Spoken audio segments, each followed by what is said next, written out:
હું જ્યાં સુધી રાજુભાઈને ઓળખું છું ત્યાં સુધી એ ખેડૂતોના મજબૂત નેતા છે। આમ આદમી પાર્ટીમાં રહીને ખેડૂતોના ન્યાય માટે અનેક લડતો એમણે લડી છે। એમાંની એક લડત બોટાદ કડદા પ્રથા નાબૂદ કરવા માટે એમણે હળદરમાં આંદોલન કર્યું। એ દરમિયાન એમને 100 દિવસથી પણ વધારે જેલમાં પણ રહેવું પડ્યું।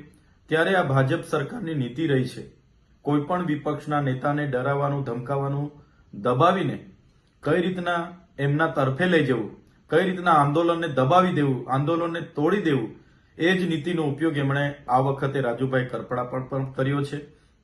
જેના વશ થઈને રાજુભાઈ કરપડાએ રાજીનામું ધર્યું હશે એવું મને લાગી રહ્યું છે।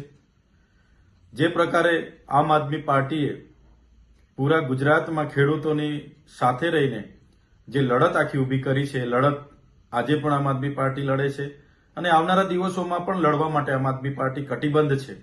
ગુજરાતની જનતા માટે હર હંમેશ આમ આદમી પાર્ટીના કાર્યકર તરીકે અમે સૌ ગુજરાતની જનતાના ન્યાય માટે હર હંમેશ લડતા રહીશું। નમસ્કાર મિત્રો, જય જવાન જય કિસાન।